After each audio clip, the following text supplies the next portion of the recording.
السلام عليكم. النهارده هنعمل مع بعض اللوبيا اللي بيقولوا عليها بعين سودا. نقعتها من بالليل. طبعا ده مفيد جدا للبقوليات انك تنقعيها من بالليل، بتطلع الغازات اللي فيها وبتديك الفايده بتاعتها. وبعد ما نقعتها صحيت الصبح سلقتها بالشكل ده. تسلقيها لحد ما تعمل معاكي اللي هو تقدري تهرسيها ما بين ايديكي، اللي هو ما تزوديش عليها سوا، بس اللي هي تكون كده، اللي هو سهلة المضغ يعني. تمام كده. طيب يلا نشوف مع بعض هنعمل ايه. ادي اهو انا جهزت معايا معلقه سمنه كبيره ساحت، نزلت عليها ببصله كبيره. البصله الكبيره دي يا اما بصلتين وسط.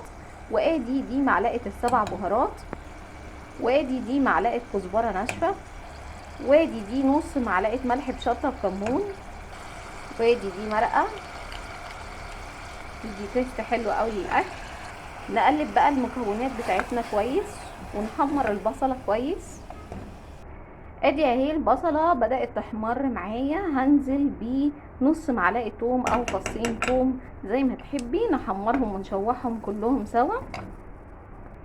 وادي اهي طالما كله احمر مع بعضه ننزل الطماطم دول 4 طماطمات. بس انتي بقى اللي هو لو الطماطم بتاعتك مش حمرا حطي معلقه صلصه. تمام كده. طيب ونقلب كويس. وادي اهو بعد ما قلبتها كويس هنزل بنص معلقه ملح ونقلب كويس ونسيبها بقى تتسبك معانا. نسيبها تتسبك كويس لان اللوبيا احنا سلقينها كويس. ونسيت اقول لكم قبل ما تنقعي اللوبيا لازم تغسليها كويس، وكمان لازم ان انت تنقيها.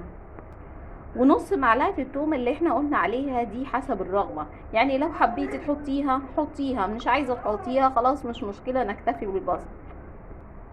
ادي اهي بدأت تتسبك معايا، شايفين اللي هو بدأت تتقل وبدأت اللي هي تندمج مع بعض.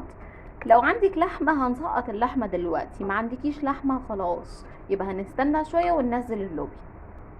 انا نزلت اللحمة بما اني كان عندي لحمة مسلوقة، نزلتها في الصلصة اهو، هديها غلوة وبعدين ننزل اللوبيا. ادي اهو اديتها غلوة مع اللحمة، ننزل بقى باللوبيا. ادي اهو نزلنا باللوبيا نقلبها كويس، نديها غلوة صغيرة وبعدين نقفل عليها.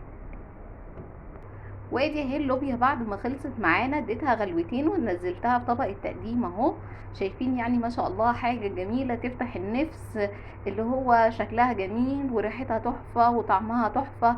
اشوفكم على خير في فيديو جديد، والسلام عليكم ورحمة الله.